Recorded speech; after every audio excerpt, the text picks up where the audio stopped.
travelers, and monster catchers abound. I'm Stella Ferris, and you've crash landed on the Monster Catchers Journal podcast. Welcome back to another episode. Time moves strange in the Cracked Atrium. The locals say their watches melt, their tea goes cold before it's poured. Some days stretch endlessly, others vanish before you've even begun. And in the center of it all, a ticking that doesn't echo, a heartbeat that never bleeds. A glyph that stills what you didn't realize you lost. It started when Zena blinked and swore an hour had passed. Then Luna yawned and said, "Wait, wasn't it morning just now? Why does it feel like half a day's gone already?" That's when I felt it. A pull behind my left eye, like someone flipping through my memories and tearing out the bookmarks, and then he appeared. We turned a corner in the shattered ruins, and there he was, floating inches above the ground. A giant clock face for a body. Its hands froze at 11:11. Gears clicked inside his chest, grinding slower than they should. Wings of bronze, feathers, and broken pocket watches spread wide behind him. Hanging from his side was a chain of glass orbs, each marked with a glowing number. Some ticked, some cracked, some were just empty. He didn't speak. He just looked at us. That was the mistake. I can't remember how we even got here, Luna said. "Stell, don't look at his eyes," Zena said. Too late, his gaze caught mine, clock hands spinning inside his pupils like whirlpools of forgotten minutes. I felt something tear loose from my chest. 3 hours gone, just gone. That's when I knew what he was. Not just a glyph, a temporal parasite. He's a glyph that feeds off of time itself.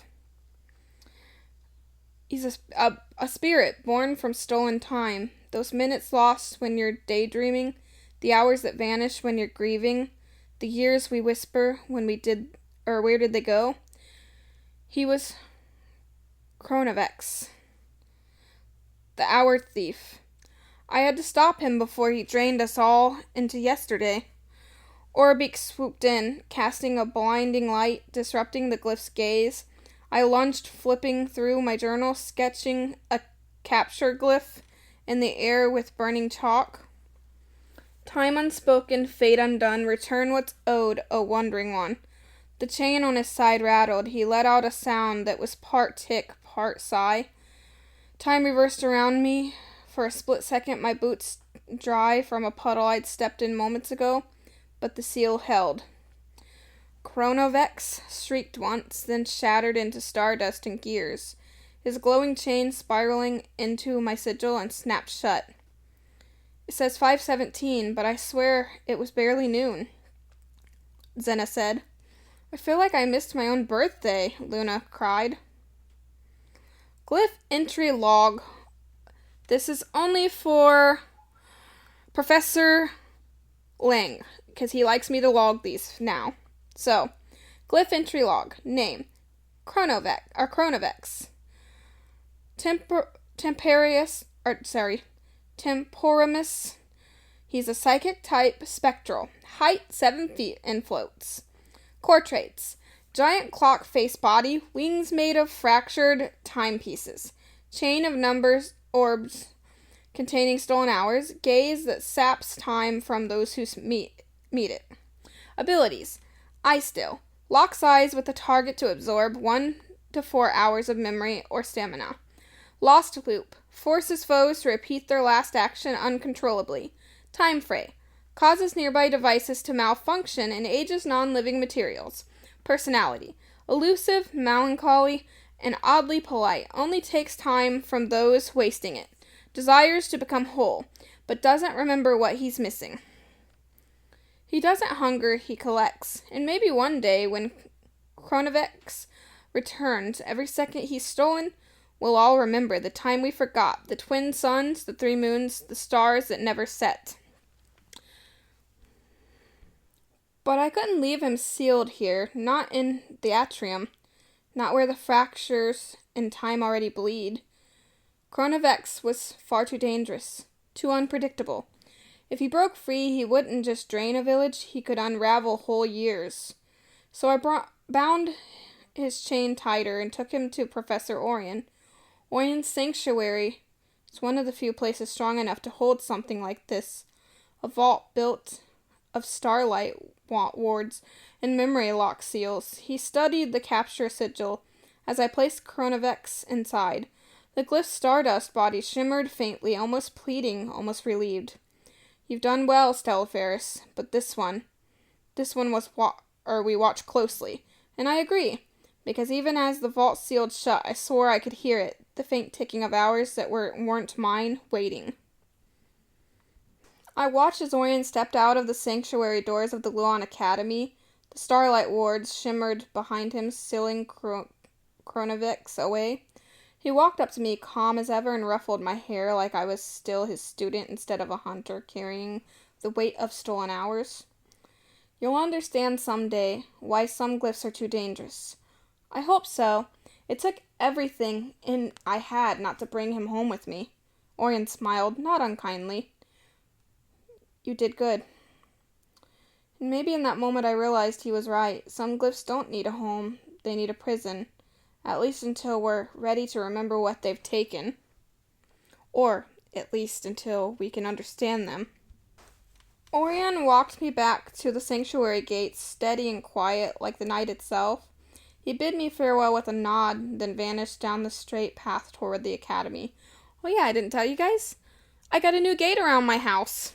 Anyways, I stayed behind. I sat on the porch in silence, the wood cool beneath me, listening to the chorus of Nibiru's night creatures. The endless hum of wings, the low chime of moonbirds echoing under the twin suns and 3 moons that never set, and I thought, had I really done the right thing by sending Chronivex to live in that vault of Orion's, that prison? Had I saved the world or just locked away something I didn't understand? Was I protecting time or lying to myself to make it all make sense? The porch boards creaked as if to answer, but the stars said nothing. Only the tick in my chest remained.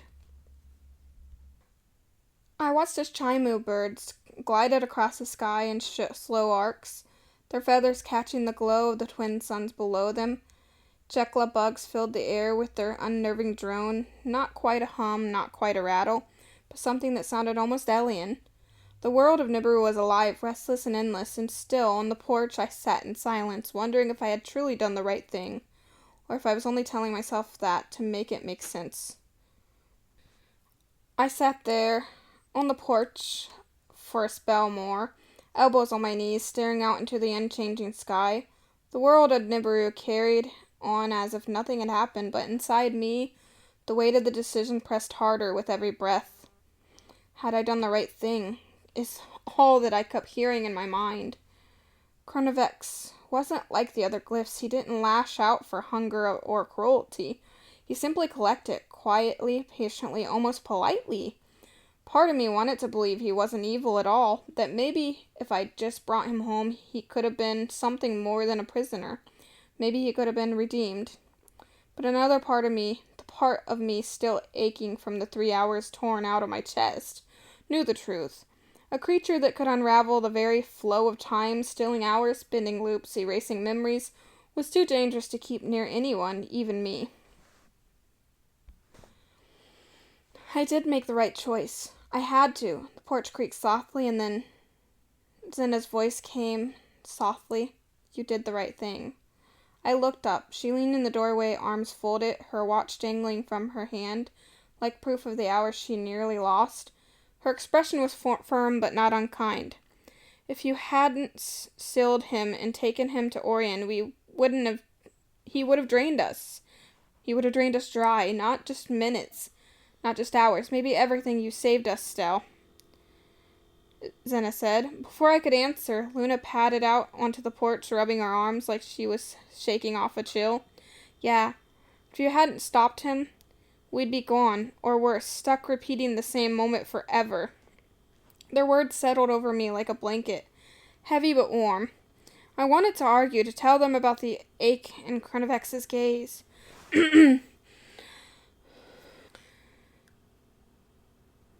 about how he didn't seem like a monster at all, but I couldn't because they were right. Sometimes doing what felt cruel was the kindest choice I could make. I leaned back, listening as the Jekyll birds carried on their strange yelling chorus and the Chimu birds vanished into the endless sky. For a moment I let myself believe it, that I had done the right thing, but deep down I knew one day the ticking would return, and when it did, I'd have to face the hour thief again. The next morning arrived quietly at first, the twin suns casting pale gold across the sanctuary. The Chimu birds wheeled lazily overhead, and even the jackala bugs were subdued, their alien hum muted by the early light. I sat on the porch with a mug of warm tea, trying to convince myself that the night's reflection had been enough, that Chronivex was safe in Orion's vault, and I could finally breathe, but peace rarely lasts in the world of glyphs. Around 6 o'clock the quiet was shattered. The sound of hurried footsteps echoed along the cobblestones that led up to my sanctuary home. I froze, heart hammering. Orion, he was coming here. And the expression on his face when he emerged from the shadows made my chest tighten. His brow was furrowed, eyes sharp and cold.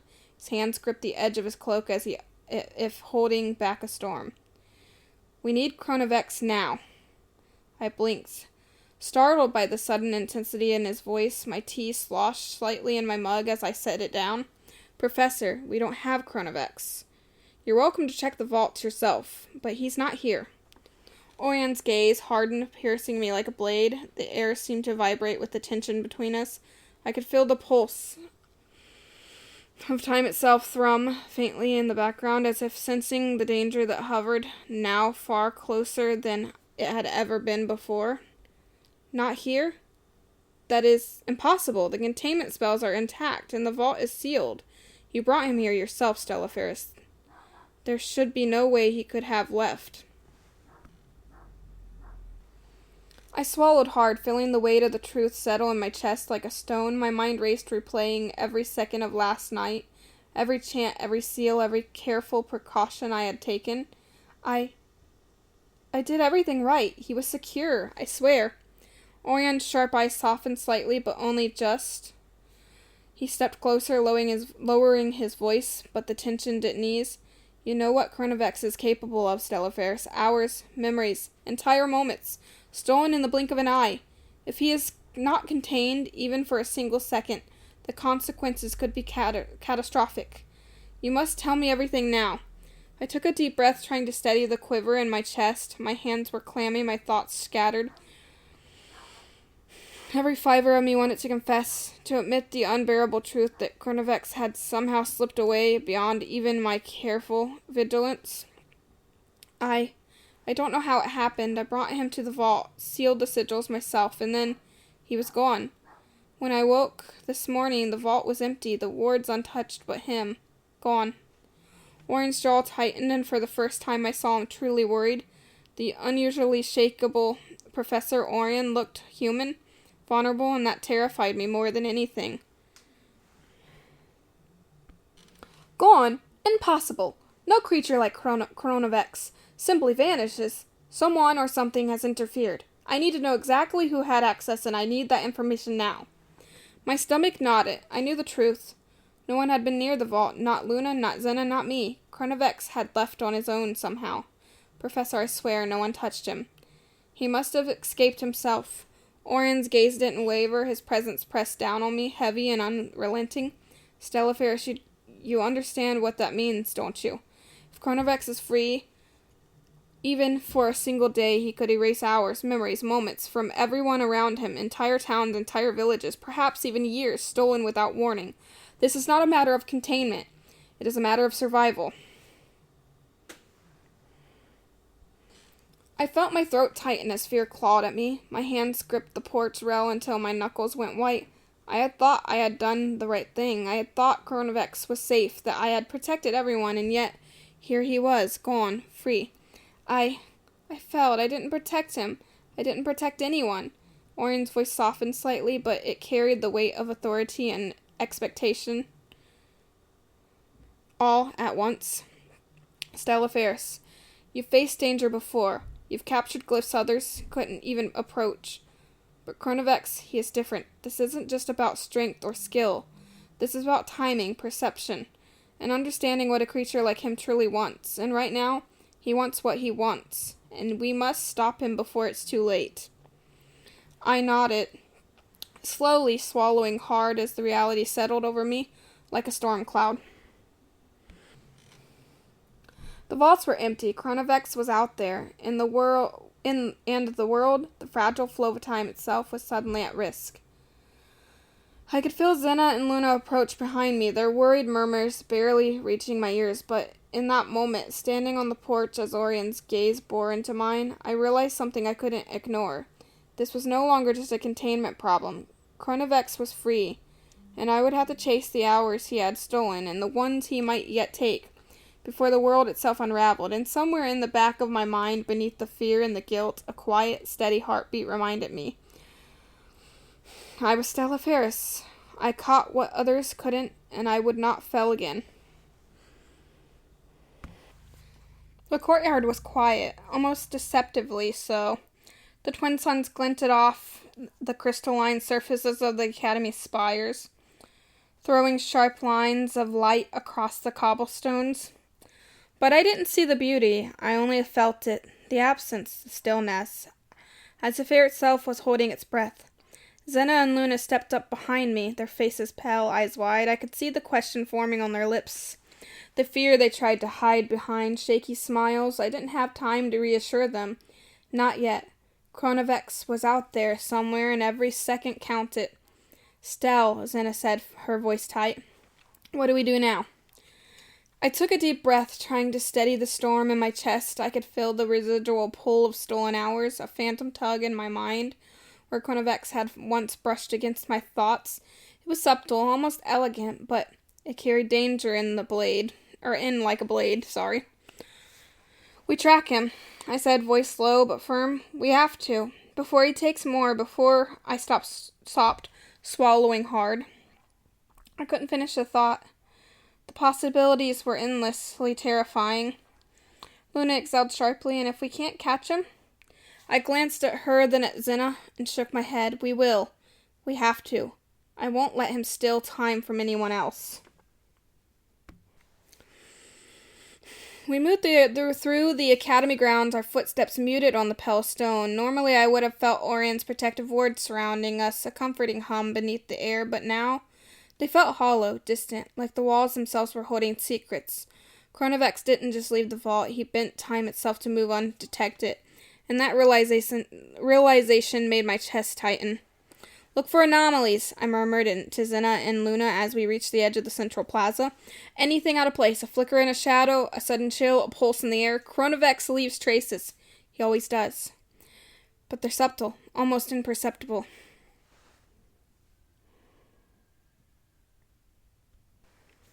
We spread out slightly, scanning, listening. The Jekla bugs droned their eerie alien hum, filling the space with a strange tension.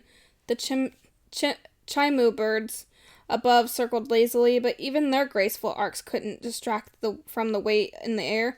The missing hours, the stolen moments, the knowledge that Chronivex could be anywhere. A soft crackle of light caught my eye near the eastern wing. A faint shimmer like sunlight bouncing off broken glass, but in slow, uneven pulses. My heart skipped a beat. There, I whispered, pointing. That's him. That's how he moves. Watch the distortions. That's how he bends time. Zena's eyes widened. How do we stop him once we see him? I shook my head. We can't just see him. We have to predict him. His movements follow patterns. Stolen time has weight. It lingers. We trace it back, step by step, hour by hour. Luna shivered, but nodded. Then we do it together. I exhaled slowly. I didn't feel ready.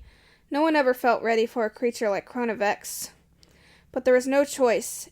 If he continued unchecked, entire towns, entire days could vanish. And worse, the longer he remained free, the harder it would be to stop him. A faint tick echoed behind us, subtle but unmistakable. My chest tightened. Chronivex was near. I could feel it. Time itself shivered in response. I glanced at Zena and Luna. Stay close, watch the air, the shadows, the empty spaces between seconds. That's where he hides. And whatever you do, I paused, swallowing, don't let him meet your eyes. The wind shifted, the air felt heavy, the courtyard seemed to stretch and contract in impossible ways, and for a moment I could have sworn the twin suns flickered like candles. Then he appeared just at the edge of the plaza, not fully, but enough. The faint glimmer of his clock face, body. A ripple in the air where stolen hours clung to him, and I knew in that moment that catching him was no longer a simple capture. This was going to be a chase through seconds, minutes, and memories themselves. I clenched my fist, trying to steady my nerves. Every lesson, every capture, every glyph I'd ever drawn was going to be needed. Chronivex wasn't just a test of strength, he was a test of perception, of patience, of everything I've learned about delicate flow of time itself. And I couldn't fail, because if I did, everything we fought to protect would vanish. I didn't hesitate. I knew what had to be done, even if my hands shook the entire time. From the depths of my bag, I pulled out the tether Orion had warned me never to use. It's not just a tool, he had said gravely. If used incorrectly, the sonic boom alone could level a town, misfire it, and you don't just lose the creature, you destroy everything around you. I held it in my hands, feeling its hum against my palm. The tether vibrated faintly, like a heartbeat out of sync with my own. Every instinct screamed at me to put it back. Every caution Orion had drilled into me surged through my mind, but Chronivex was loose. Every stolen second, every vanished memory, every fragment of lost time, it was all on me to stop. I focused, tuning my mind to the rhythm of the prison Glyph I'd that I had brought with me. The final Glyph I'd sat at the edge of the plaza, unassuming, but brimming with layers of wards and sigils. Its crystalline body reflected the twin suns, a prism of potential energy just waiting to be awakened. I placed the tether inside its core, careful not to touch the exposed circuits with my fingers. Sparks of faint blue energy flickered along the chain, climbing the Glyph I'd like lightning in slow motion. The light spread, climbing the Glyph I'd's faucets until it reached the outer edges, brushing against the carved runes like a whisper of power. Then I said it. The Glyph I'd pulsed, and Chronivex reacted immediately. The air warped around him, his wings of fractured clocks flared outward, scattered shards of stolen time like shards of glass. The orbs along his chain spun wildly, some cracking, some glowing brighter than ever. The very seconds of the plaza seemed to stretch and compress under his pressure. He shrieked. It was a sound that tore at the space between moments, a voice that vibrated inside your skull as well as outside it. I clenched my teeth, the tether vibrating violently. One misstep now, one wrong thought, and the shockwave could annihilate everything.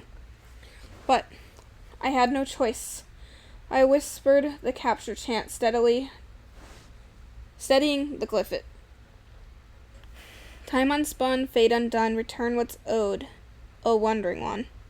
Light shot from the prison Glyph I'd, lancing out into streaks of silver and gold.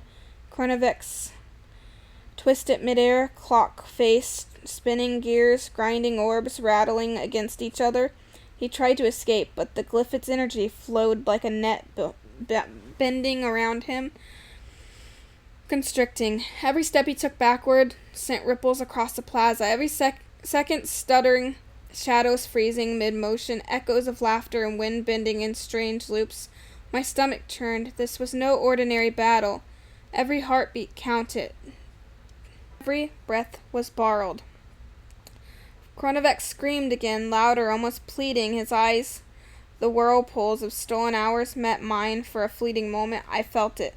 The pull, the temptation to let him go, to save the part of him that wasn't malicious, that part that only wanted to be whole. But the tether hummed, resonating against my chest, reminding me of the stakes.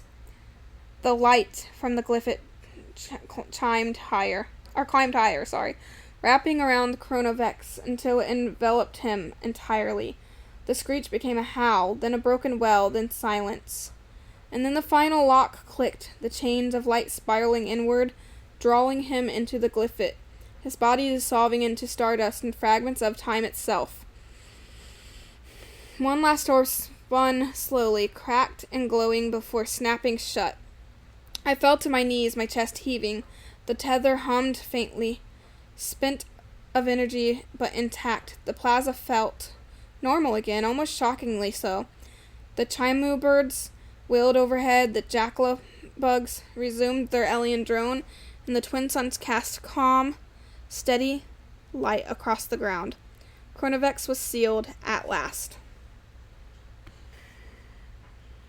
But as I sat there trembling, I knew this wasn't the end, not really. Every second he had stolen, every hour lost, every memory faded. They were still out there, waiting to be returned, and somewhere, deep inside me, I knew one day I would have to face him again. For now I had done what I had to do, and the world was still intact.